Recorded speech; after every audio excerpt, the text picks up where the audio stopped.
Hello everyone, कैसे हैं आप लोग। उम्मीद है बहुत अच्छे होंगे और बहुत अच्छी आप तैयारी कर रहे होंगे। दोस्तों मैं लेके आया हूँ आपके लिए एक और इम्पोर्टेंट क्लास आपके एग्जाम के लिए। ठीक है, तो ये इम्पोर्टेंट क्वेश्चन होंगे दोस्तों, 40 के समथिंग क्वेश्चन इस क्लास के अंदर, और बहुत इंपॉर्टेंट है। और आपके लिए ज़्यादा इंपॉर्टेंट क्यों है? क्योंकि एग्जाम बहुत नज़दीक है दोस्तों। ठीक है, तो पहला प्रश्न क्या है हमारा, कंप्यूटर का मस्तिष्क किसे कहा जाता है। कंप्यूटर का मस्तिष्क किसे कहा जाता है, सभी को पता है दोस्तों, आराम से इजी क्वेश्चन है भाई। रैम को कहा जाएगा, सीपीयू को कहा जाएगा, मदरबोर्ड को कहा जाएगा, या फिर एएलयू को कहा जाएगा। जल्दी से बताइए दोस्तों, कंप्यूटर का मस्तिष्क किसे कहा जाएगा। तो दोस्तों कंप्यूटर का मस्तिष्क कहते हैं सीपीयू को। किसे दोस्तों? सीपीयू को कहते हैं दोस्तों। ठीक है, सीपीयू पूरा नाम क्या है दोस्तों? सेंट्रल प्रोसेसिंग यूनिट कहते हैं दोस्तों सीपीयू को, सेंट्रल प्रोसेसिंग यूनिट। क्लियर है तक का? सीपीयू का पूरा नाम क्या है दोस्तों? सेंट्रल प्रोसेसिंग यूनिट होता है। तो इंपॉर्टेंट है दोस्तों, और एग्जाम में काफी बार पूछा जाता है ऐसा प्रश्न। ठीक है, अब चलते हैं दोस्तों आज के दूसरे प्रश्न की ओर। दूसरा प्रश्न क्या है, ध्यान से देखिएगा। कौन सी मेमोरी अस्थायी यानी कि वोलेटाइल होती है जो बिजली बंद होने पर डेटा खो देती है?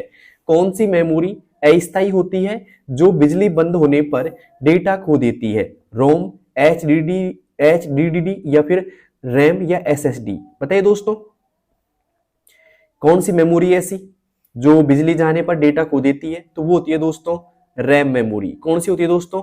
रैम होती है। रैम का पूरा नाम क्या होता है दोस्तों?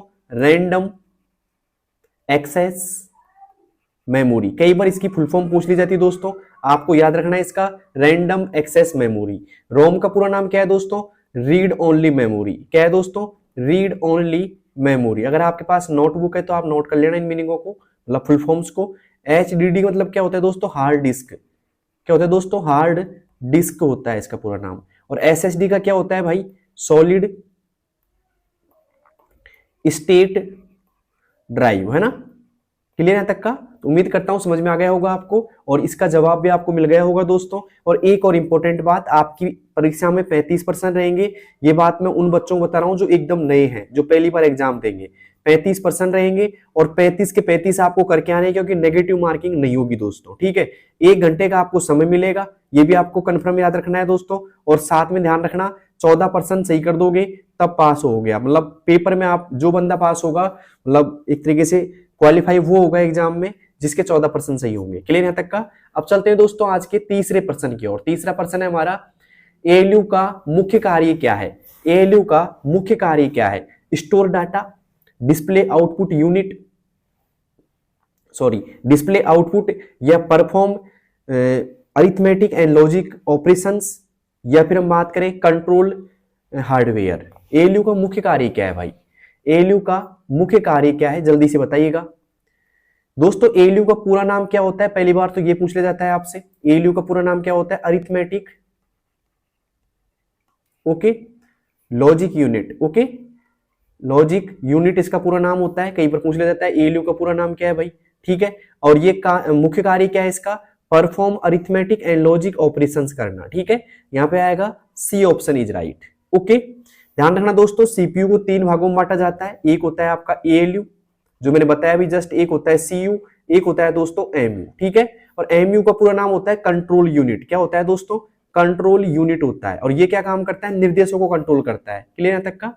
अब चलते हैं दोस्तों आज के चौथे प्रश्न की ओर। चौथा प्रश्न है हमारा, विंडोज, लिनक्स और मैक ओएस किसके उदाहरण है? विंडोज, लिनक्स और मैक ओएस किसके उदाहरण है? विंडोज के, एप्लीकेशन सॉफ्टवेयर के, यूटिलिटी सॉफ्टवेयर के, वेब ब्राउजर के, या ऑपरेटिंग सिस्टम के? बताइए दोस्तों, Windows, Linux and Mac OS किसके उदाहरण है भाई? अगर आपको आता है, आपने पढ़ रखा है, तो जल्दी से आंसर दे सकते हैं इसका। दोस्तों ये सब जो एग्जाम्पल होते हैं वो होते हैं दोस्तों ऑपरेटिंग सिस्टम के। किसके दोस्तों? ऑपरेटिंग सिस्टम के एग्जाम्पल होते हैं। क्लियर है तक का? ओके, अब चलते हैं दोस्तों अगले सवाल की। और अगला सवाल है हमारा 5वां यहाँ पे, जीयूआई का पूरा नाम क्या है? या जीयूआई का पूर्ण रूप क्या है? बताइए दोस्तों, क्या है पूर्ण रूप इसका? पहला ऑप्शन ग्राफिकल यूजर इंटरफेस, दूसरा जनरल यूजर इंस्ट्रक्शन, या फिर ग्राफिकल यूटिलिटी इंटरफेस, या ग्लोबल यूनिट इंटरफेस? बताइए दोस्तों जीयूआई का पूरा नाम क्या है? दोस्तों जीयूआई का पूरा नाम होता है ग्राफिकल यूजर इंटरफेस। क्या होता है भाई? Graphical user interface. कई बार एग्जाम में पूछ लिया गया है, इंपॉर्टेंट है अब की बार भी। ठीक है, ग्राफिकल यूजर इंटरफेस किस किस का सही है भाई? 5वां। और हाँ, अगर आप कमेंट बॉक्स में आंसर दे रहे हैं तो बहुत अच्छी बात है, क्योंकि आपको सारे आंसर तभी याद होंगे दोस्तों एक तरीके से, और आपका पूरा फोकस भी तभी रहेगा जब आप कमेंट बॉक्स में आंसर देना शुरू करेंगे। ठीक है, दीजिए जल्दी से कमेंट बॉक्स में आंसर। ठीक है, और अपने दोस्तों के पास शेयर जरूर कर दो जिनकी भी एग्जाम है। ठीक है, ये काम आप कर दीजिएगा। ठीक है, सभी की हेल्प हो जाएगी, जिससे जिन बच्चों की एग्जाम है उन सभी बच्चों के पास आप शेयर करो दोस्तों। अब चलते हैं छठे पर्सन की ओर। सातवां नहीं, छठा है भाई। किसी कार्य को पूर्ववत यानी कि अंडू करने की या करने के लिए शॉर्टकट कुंजी क्या है? बताइए दोस्तों, कंट्रोल वाई है, कंट्रोल एस है, कंट्रोल पी है या कंट्रोल जेड है? ध्यान रखना दोस्तों, यहाँ पे आप कंफ्यूज मत हुआ करो। कई बार क्या होता है पूर्ववर्त लिखा जाता है तो आप कंफ्यूज हो जाते हो, तो इस कंडीशन में आपको इंग्लिश में पढ़ लेना चाहिए हल्का सा कि पूर्ववर्त यानी होता है अंडू करना। ठीक है, तो इंग्लिश में भी आपको ध्यान देना है, क्योंकि सवाल दोनों में आएंगे, हिंदी अंग्रेजी दोनों में आएगा सवाल। तो कई बार क्या होता है हिंदी समझने में दिक्कत आती है, तो आप इंग्लिश पढ़ लिया करो उस कंडीशन में। ठीक है, तो ये बोल रहा है कि किसी कार्य को पूर्ववर्त करने के लिए शॉर्टकट कुंजी क्या है? कंट्रोल वाई है, कंट्रोल एस है, कंट्रोल पी है या कंट्रोल जेड है? दोस्तों, किसी कार्य को पूर्ववर्त करने के लिए जो शॉर्टकट की है वो है दोस्तों कंट्रोल जेड। कंट्रोल जेड से क्या होगा भाई? अंडू होगा। अब यहाँ पे कंट्रोल वाई की बात की जाए तो इसका मतलब होता है दोस्तों रीडू करना। कंट्रोल एस का मतलब होता है दोस्तों सेव करना। क्या होता है दोस्तों? सेव करना होता है। कंट्रोल पी का मतलब क्या होता है भाई साहब? प्रिंट करना होता है। प्रिंट करना। किस किस को लग गया समझ में आ गया कि भाई ये शॉर्टकट की हमको पहले से आती थी। अब चलते हैं दोस्तों सातवें पर्सन की ओर। सातवां पर्सन क्या है हमारा? फाइलें और फोल्डर प्रबंधित करने के लिए विंडोज में उपयोग किया जाने वाला टूल क्या है? फाइलें और फोल्डर प्रबंधित करने के लिए विंडोज में उपयोग किए जाने वाला टूल कौन सा है? Task manager, control panel, registry editor या फाइल एक्सप्लोरर? बताइए दोस्तों क्या है? अगर आपको आता है तो जल्दी से बता सकते हैं आप मुझे। दोस्तों टास्क मैनेजर भी नहीं होगा, क्योंकि इसमें भी नहीं होती है। कंट्रोल पैनल भी नहीं होगा, रजिस्ट्री भी नहीं होगा। विंडोज एक्सप्लोरर होगा दोस्त, फाइल एक्सप्लोरर होगा। ध्यान रखना इसका, फाइल एक्सप्लोरर। और इसकी कई बार शॉर्टकट की पूछ ली जाती है कि फाइल एक्सप्लोरर की शॉर्टकट की क्या होती है? तो विंडो की, और विंडो की के साथ में आप क्या प्रेस करोगे दोस्तों? ई प्रेस करोगे। तो विंडो की के साथ में ई अगर आप प्रेस करते हो, या सवाल में लिखा जाता है कई बार ऑप्शन में WIN, विन की प्लस ई प्रेस करेंगे तो क्या खुलेगा दोस्तों? एक तरीके से फाइल एक्सप्लोरर खुल जाता है। तो महत्वपूर्ण है यहाँ पे, आप एक बार देखना जरूर इसको। ठीक है, अब चलते हैं दोस्तों आज के 8वें सवाल की ओर। 8वां सवाल है, डिजिटल डेटा की सबसे छोटी इकाई क्या है? डिजिटल डेटा की सबसे छोटी इकाई क्या है? बाइट, बिट, निबल या किलोबाइट? जल्दी बताइए दोस्तों क्या होगा इसका सही जवाब? तो डिजिटल डेटा की सबसे छोटी इकाई होती है दोस्तों बिट। क्या होती है दोस्तों? बिट होती है। क्लियर है तक का? अब चलते हैं दोस्तों अगले सवाल की ओर। अगला सवाल है हमारा, हार्डवेयर और ऑपरेटिंग सिस्टम के बीच संचार को कौन सक्षम बनाता है? हार्डवेयर और ऑपरेटिंग सिस्टम के बीच संचार को कौन सक्षम बनाता है? Antivirus, device driver, web browser या फायरवॉल? बताइए दोस्तों कौन बनाता है भाई? तो 90 में आएगा दोस्तों। अगर आपको हार्डवेयर और ऑपरेटिंग सिस्टम के बीच संचार को सक्षम बनाना है दोस्तों, तो आपको प्रयोग करना पड़ेगा डिवाइस ड्राइवर का। किसका दोस्तों? डिवाइस ड्राइवर का प्रयोग करना पड़ेगा। ठीक है, अब चलते हैं दोस्तों आज के 10वें पर्सन की ओर। 10वां पर्सन है हमारा, प्रिंटर और मॉनिटर किस प्रकार की डिवाइस है? प्रिंटर और मॉनिटर किस प्रकार के डिवाइस है भाई? इनपुट है, स्टोरेज है, आउटपुट है या प्रोसेसिंग है? बताइए दोस्तों प्रिंटर और मॉनिटर किस प्रकार के डिवाइस है? इनपुट, स्टोरेज, आउटपुट या प्रोसेसिंग? दोस्तों प्रिंटर भी क्या होता है? एक तरीके से आउटपुट होता है, और यहाँ पे मॉनिटर भी आउटपुट होता है। तो यहाँ पे आएगा सही जवाब आउटपुट डिवाइस है। कौन से है दोस्तों? आउटपुट डिवाइस है। ठीक है, सी ऑप्शन इज राइट। 10 में से आपके कितने परसेंट सही हो चुके हैं एकदम? जल्दी से मुझे बताइए कमेंट बॉक्स के अंदर। अब चलते हैं दोस्तों आज के 11वें पर्सन की ओर। 11वां पर्सन क्या है? www का पूर्ण रूप क्या है? www का पूर्ण रूप क्या है भाई? बहुत कॉमन सवाल है और बहुत इजी तरीके से आप आंसर दे सकते हैं इसका। तो इसका जो सही जवाब होगा भाई वो होगा, क्या होगा? आपको आता है? World wide web. ठीक है, यहाँ पे आएगा ए ऑप्शन। अब चलते हैं दोस्तों आज के 12वें पर्सन की ओर। URL क्या निर्दिष्ट करता है?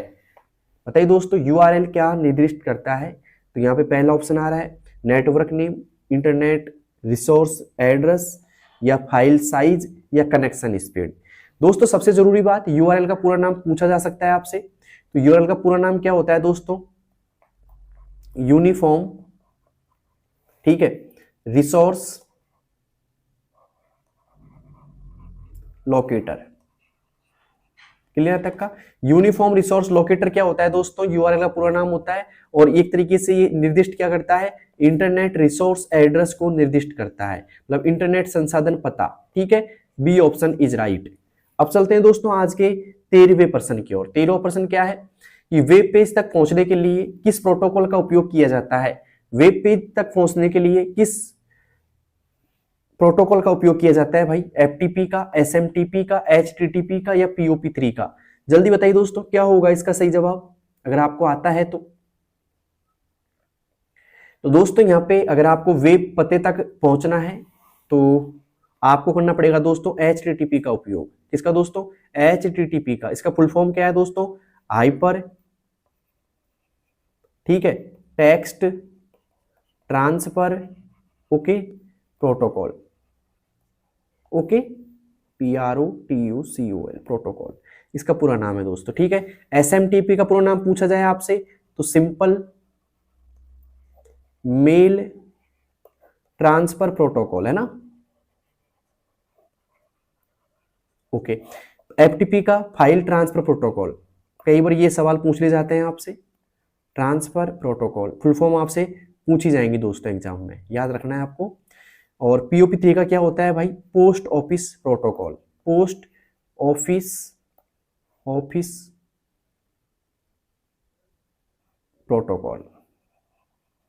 ठीक है, अब यहां पूछ रहा है कि वेब पेज तक पहुंचने के लिए एचटीटीपी का, फाइल ट्रांसफर करने के लिए एफटीपी का, ईमेल भेजने के लिए, किसी लिए दोस्तों? ईमेल भेजने के लिए क्या करेंगे हम? एसएमटीपी का, और ईमेल प्राप्त करने के लिए क्या करेंगे दोस्तों? पीओपी3 का उपयोग करेंगे। ठीक है, तो नोट कर लेना इस चीज को। अब चलते हैं दोस्तों 14वें प्रश्न की ओर। एक ही भवन या छोटे छोटे भौगोलिक, एक ही भवन या छोटे भौगोलिक क्षेत्र तक सीमित नेटवर्क क्या कहलाता है? एक ही भवन या भौगोलिक क्षेत्र तक सीमित नेटवर्क क्या कहलाता है? वैन, मैन, लैन या पैन? जल्दी बताइए दोस्तों, क्या होगा इसका सही जवाब? दोस्तों एक ही भवन या छोटे भौगोलिक क्षेत्र की बात की जा रही है यहाँ पे, लिमिटेड एक तरीके से बिल्डिंग या स्मॉल ज्योग्राफिक एरिया को क्या कहेंगे दोस्तों? क्या होगा इसका सही जवाब? दोस्तों यहाँ पे क्या होगा दोस्तों? लैन होगा, local area network, LOCALAREA area network, okay. Local area network इसका आंसर आएगा दोस्तों, ओके। यहाँ पे आएगा C option is right, local area network. ठीक है, उम्मीद करता हूं समझ में आ गया होगा आपको, लोकल एरिया नेटवर्क। अब चलते हैं दोस्तों आज के अगले सवाल की तरफ। अगला सवाल है 15वां, यहाँ पे 15वां है HTTPS में एस का अर्थ क्या है? सिस्टम है, स्टैंडर्ड है, सिक्योर है, या सिंपल है? बताइए दोस्तों क्या है। तो यहाँ पे बात करें पहले HTTPS की फुल फॉर्म्स की, तो वैसे बता के आया था जस्ट मैंने HTTP की, तो वही में एस लगा देंगे बस। तो H फॉर होता है दोस्तों हाइपर,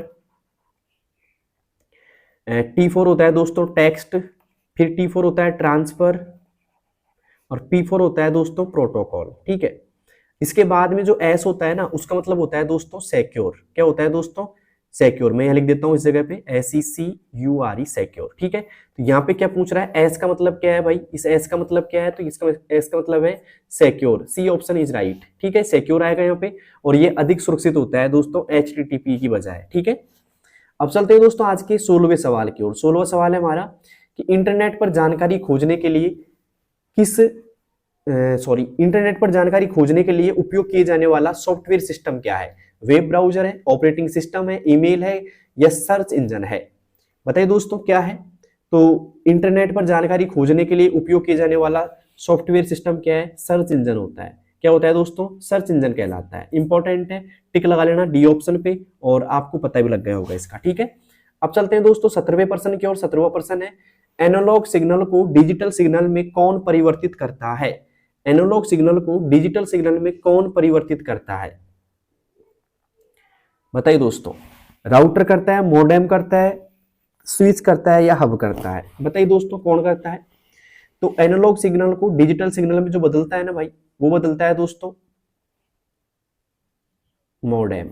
कौन बदलता है दोस्तों?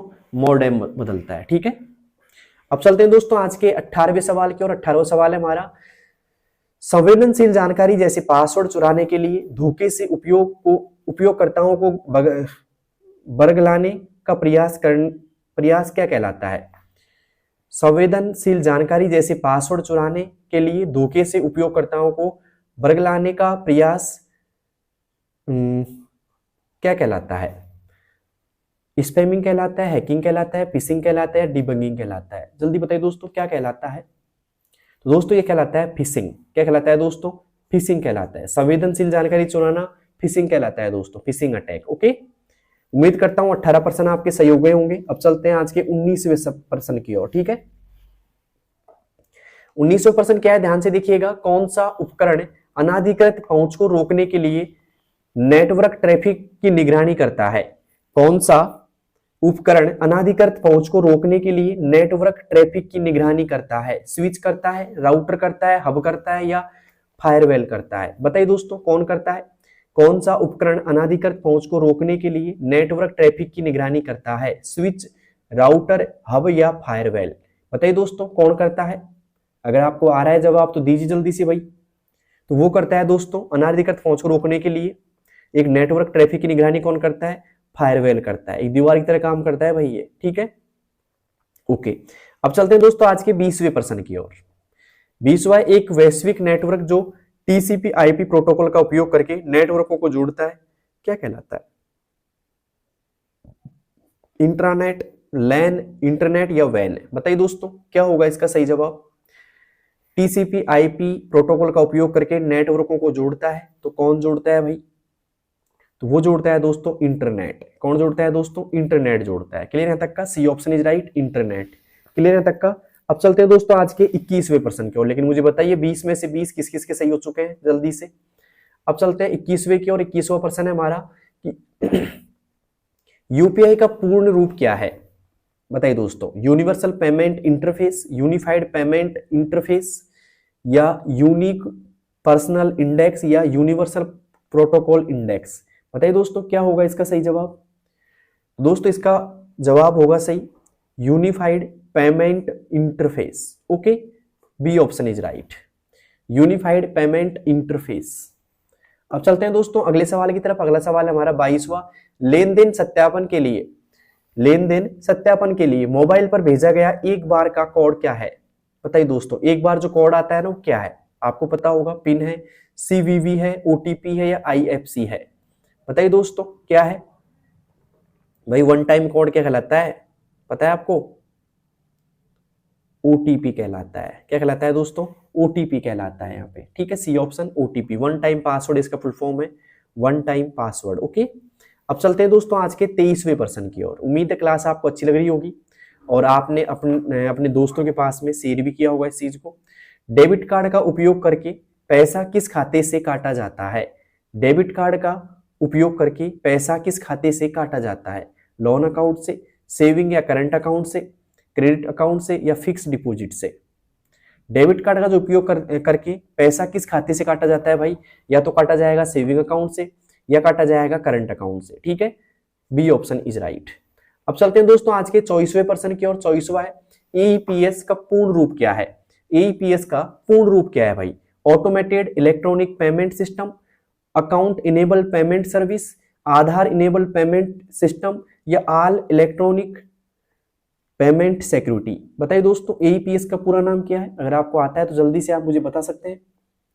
दोस्तों एईपीएस का मतलब होता है A for Aadhaar, E for enabled payment system.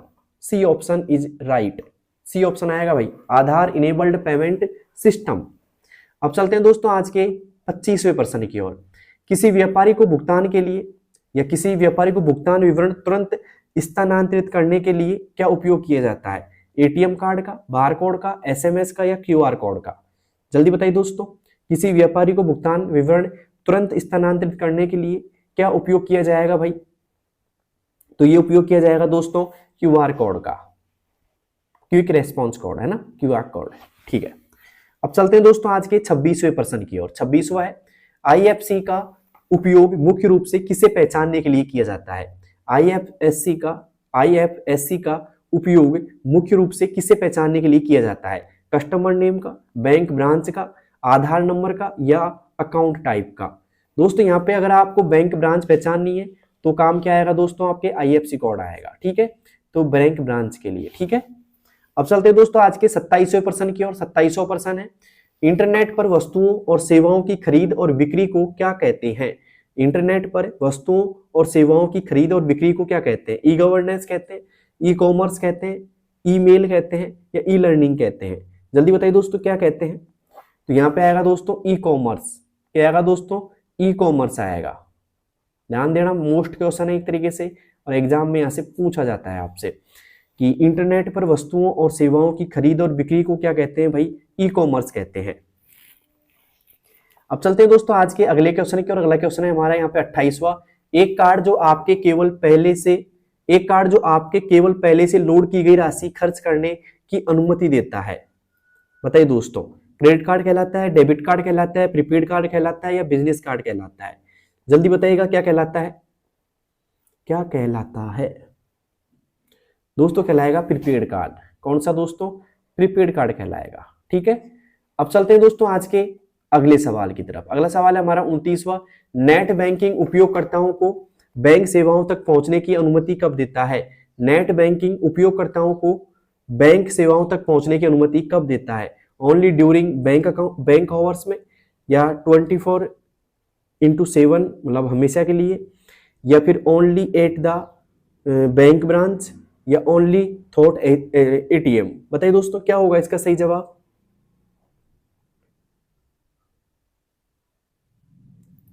बताइए दोस्तों क्या होगा इसका सही जवाब। अगर आपको आता है तो आप कमेंट बॉक्स में आंसर दे सकते हैं इसका। तो यहाँ पे दोस्तों जवाब होगा कि नेट बैंकिंग है ना, वो 24 आवर और 7 डेज मतलब परमानेंट चालू रहते हैं दोस्तों, ठीक है, और वो भी दूर से।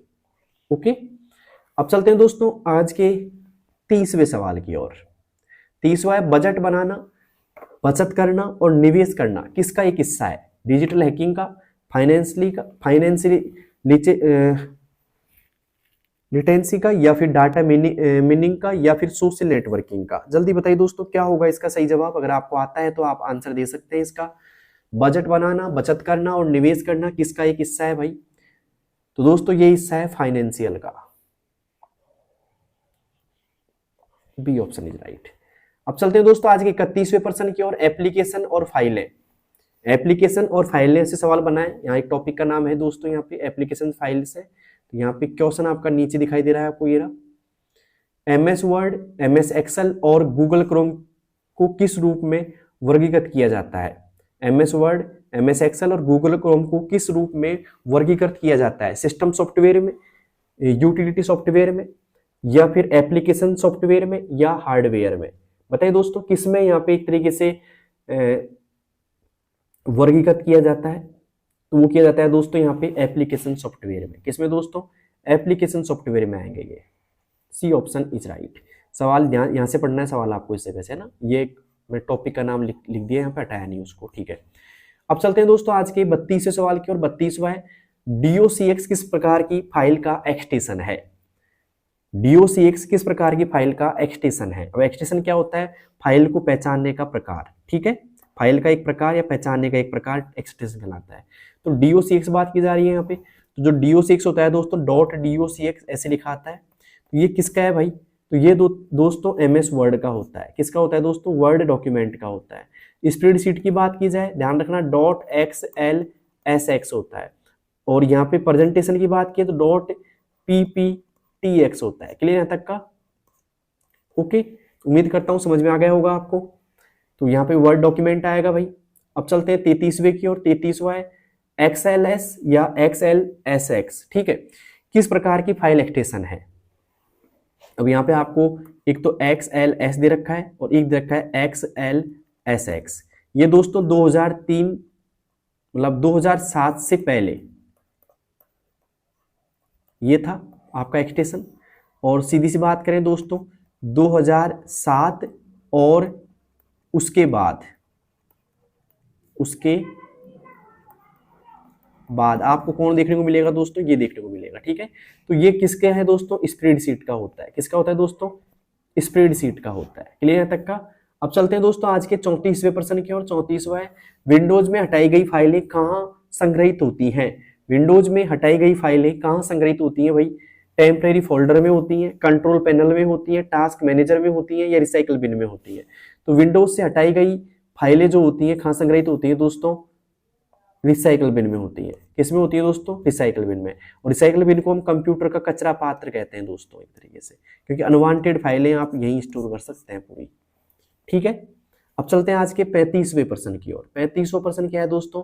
कौन सी यूटिलिटी डिस्क पर बिखरे हुए डाटा को पुनः व्यवस्थित करती है?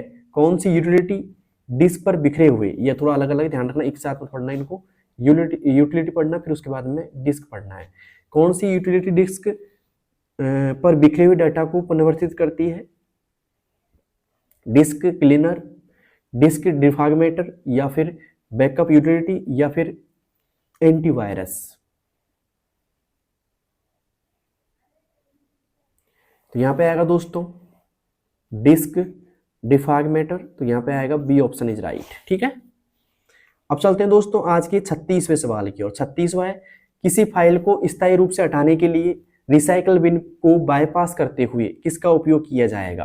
मतलब स्थायी रूप से, वैसे तो फाइल चल जाएगी आपकी रिसाइकल बिन में, लेकिन आप चाह रहे हो कि परमानेंट हट जाए फाइल। क्या हट जाए दोस्तों? परमानेंट फाइल हट जाए, स्थायी रूप से हट जाए, तो उसके लिए आप किसका उपयोग करेंगे भाई? कंट्रोल डिलीट का, शिफ्ट डिलीट का, अल्ट डिलीट का, या टैब डिलीट का? बताइए दोस्तों किसका उपयोग करेंगे आप? दोस्तों इसके लिए उपयोग किया जाएगा शिफ्ट के साथ में। किसके साथ में दोस्तों? शिफ्ट के साथ में आप क्या प्रयोग करेंगे? डिलीट का प्रयोग करेंगे, डिलीट। ओके, तो यहां पे आएगा शिफ्ट के साथ डिलीट, मतलब B option is right. Clear यहां तक का? अब चलते हैं दोस्तों आज के 37वें सवाल की ओर। दुर्भावनापूर्ण सॉफ्टवेयर यानी कि मैलिशियस सॉफ्टवेयर के खिलाफ सुरक्षा के लिए क्या उपयोग किया जाता है? दुर्भावनापूर्ण सॉफ्टवेयर के खिलाफ सुरक्षा के लिए क्या उपयोग किया जाता है? फायरवॉल का, वेब ब्राउजर का, एंटीवायरस का, या बोथ ए एंड सी? बताइए दोस्तों किसका उपयोग किया जाएगा? अगर आपको आता है तो जल्दी से आप कमेंट बॉक्स में आंसर दे सकते हैं। भाई क्लास कैसी लगी आपको? उम्मीद करता हूँ बहुत पसंद आई हो क्लास तो आपको। ठीक है, इंपॉर्टेंट क्वेश्चन लेके आया हूँ। हाँ ये जरूर है, बोर हो गए होंगे आप क्लास देखते देखते, लेकिन क्या करें, देखनी तो पड़ेगी ना क्लास अपन को। ठीक है दोस्तों, यहाँ पे दुर्भावनापूर्ण सॉफ्टवेयर को एक तरीके के खिलाफ सुरक्षा के लिए, दुर्भावनापूर्ण सॉफ्टवेयर के खिलाफ सुरक्षा के लिए उपयोग किया जाता है। एक तो फायरवॉल का उपयोग किया जाता है और एक एंटीवायरस का उपयोग किया जाता है। तो यहाँ पे आएगा दोस्तों A and C, both A and C. ठीक है, डी ऑप्शन आएगा यहाँ पे। ओके, अब चलते हैं दोस्तों आज के 38वें सवाल की ओर। 38वां है भाई, ध्यान से देखिएगा। किसी दस्तावेज को सहेजने मतलब सेव करने के लिए, हिंदी का शब्द है सहेजने, इंग्लिश का है सेव करने के लिए, शॉर्टकट कुंजी क्या है? किसी दस्तावेज को सहेजने के लिए शॉर्टकट कुंजी क्या है भाई? जल्दी बताइएगा। कंट्रोल एक्स है, कंट्रोल एस है, कंट्रोल पी है, या फिर कंट्रोल वी है? जल्दी बताइए दोस्तों क्या है? दोस्तों किसी दस्तावेज को सहेजने के लिए शॉर्टकट कुंजी है, अगर सेव करने की बात की जाए तो उसके लिए हम प्रयोग करेंगे दोस्तों कंट्रोल के साथ में एस का। किसका दोस्तों? कंट्रोल के साथ में एस का प्रयोग करेंगे। कंट्रोल एस आएगा। कंट्रोल एक्स होता है दोस्तों कट करने के लिए या मूव करने के लिए। ठीक है, कंट्रोल पी होता है दोस्तों प्रिंट करने के लिए। किसके लिए दोस्तों? प्रिंट करने के लिए होता है। और कंट्रोल वी होता है दोस्तों पेस्ट करने के लिए। किसके लिए दोस्तों? पेस्ट करने के लिए होता है। उम्मीद करता हूं एकदम समझ में आ गया होगा आपको सब कुछ। अब चलते हैं आज के 39वें सवाल की ओर। बायोस किस प्रकार की मेमोरी में संग्रहित होता है? बायोस किस प्रकार की मेमोरी में संग्रहित होता है? रैम, कैश, रोम, या हार्ड डिस्क? दोस्तों पहले बायोस की बात करें तो बायोस का पूरा नाम क्या होता है, ये भी इंपॉर्टेंट है। मैंने काफी क्लास में बताया आपको, अगर देखी हो आपने मेरी क्लास तो। बायोस का पूरा नाम होता है बेसिक इनपुट आउटपुट। ठीक है, एज पर होता है दोस्तों सिस्टम। और एक तरीके से ये किस प्रकार की मेमोरी में सेव होता है? तो ये होता है दोस्तों रोम में सेव होता है। किस में होता है दोस्तों? रोम में। रोम का पूरा नाम क्या है भाई? कई बार बता दिया मैंने, रीड ओनली मेमोरी। ठीक है, अब मुझे आप बताइए कमेंट बॉक्स के अंदर रैम का पूरा नाम क्या है? भाई आपसे एक सवाल पूछ रहा हूं मैं, रैम का पूरा नाम क्या है? जल्दी से कमेंट बॉक्स में बताना, रैम का पूरा नाम क्या है? ठीक है, अब चलते हैं दोस्तों आज के 41वें सवाल की ओर। कौन सी मेमोरी सीपीयू और रैम के बीच गति मिसमैच को कम करने के लिए एक बफर के रूप में कार्य करती है।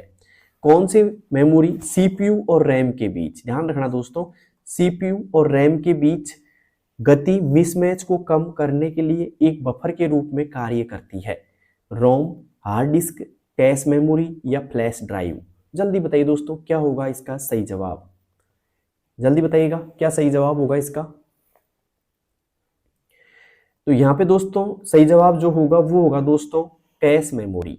क्या होगा दोस्तों? Cache memory. इसे तेज मेमोरी बोला जाता है कि तेज मेमोरी होती है ये, ठीक है, मेमोरी। ओके, तो सी ऑप्शन इज राइट, ठीक है, कैश मेमोरी होगी। ओके, तो उम्मीद करता हूं क्लास आपको पसंद आई होगी। ओके, और क्लास पसंद आई तो एक क्वेश्चन मैं आपको कमेंट बॉक्स में दे के जाना चाह रहा हूं, ठीक है। क्वेश्चन ये है दोस्तों, बहुत इजी क्वेश्चन है वैसे आपके लिए। मुझे बताइए CUT कट करने की शॉर्टकट की क्या है? कट करने की शॉर्टकट की क्या है, ये आप मुझे बताइए। कट करने का शॉर्टकट क्या है, कमेंट बॉक्स में बताओ जल्दी से। और एक क्वेश्चन और पूछ रहा हूं मैं आपसे, ये तो क्वेश्चन 1 हो गया होमवर्क का, और क्वेश्चन नंबर 2 हो गया होमवर्क का दोस्तों आज का। कट करने की शॉर्टकट की क्या है पूछ लिया मैंने, ठीक है। और मुझे बताइए आप SMTP का पूरा नाम क्या है? SMTP का पूरा नाम क्या है? कमेंट बॉक्स में बताना मुझे SMTP का पूरा नाम क्या है। मैंने बताया था आपको इस क्लास के अंदर ये चीज भी, अगर आपने क्लास ध्यान से देखी होंगी तो आपको दोनों क्वेश्चन एकदम इजी लगेंगे दोस्तों, ठीक है। वैसे इजी है, कोई दिक्कत नहीं है, क्योंकि मैं क्लास में डिस्कस कर चुका हूं इस बारे में, ठीक है। और ये 40 प्रश्नों की क्लास थी, और आगे आने वाली क्लासों में मैं अब चैप्टर वाइज क्वेश्चन लेके आऊंगा दोस्तों आपके लिए। क्या दोस्तों? चैप्टर वाइज सीरीज निकालूंगा, ठीक है। और एक क्लास के अंदर 1, 2 या 3 चैप्टर जरूर होंगे दोस्तों, उनके क्वेश्चन होंगे इंपॉर्टेंट, ठीक है। कई कमेंट्स आ रहे थे आपके कि सर चैप्टर वाइज क्वेश्चन लेके आओ, तो मैं चैप्टर वाइज क्वेश्चन जरूर लेके आऊंगा दोस्तों, ठीक है। तो उम्मीद करता हूं 40% आपको अच्छी तरह समझ में आ गए होंगे। अगर आ गए तो एक काम कीजिएगा, अपने दोस्तों के पास इस क्लास को शेयर कर दीजिएगा, ठीक है, जिससे उनको भी बेनिफिट मिल सके और वो भी देखते भाई कितने क्वेश्चन सही कर पाए इस क्लास से, ठीक है। ओके, तो चलते हैं फिर। बेस्ट ऑफ लक, धन्यवाद दोस्तों, थैंक यू। और जाते जाते बताना चाहूंगा दोनों क्वेश्चनों का आंसर जल्दी से कमेंट बॉक्स में बताओ मुझे, ठीक है। देखते हैं सबसे पहले कौन आंसर देता है दोनों का, ठीक है। और कैसे देना है आंसर, आंसर देने के लिए बताऊं मैं क्या करना है आपको लिखना है पहले HW लिखना है, फिर क्वेश्चन नंबर 1 का क्या जवाब होगा और क्वेश्चन नंबर 2 का क्या होगा, उनका नाम लिखना है आपको, ठीक है, जो भी होगा, ठीक है। शॉर्टकट यहाँ पे लिखनी है, HW करके क्वेश्चन 1 क्वेश्चन 2 का शॉर्टकट ऐसे लिखना है आपको। देखते हैं कितने लोग इसका जवाब दे पाते हैं भाई। वैसे इजी क्वेश्चन है, कुछ भी हार्ड नहीं है इसमें। और मिलते हैं दोस्तों नेक्स्ट क्लास में, तब तक के लिए बेस्ट ऑफ लक, धन्यवाद, थैंक यू।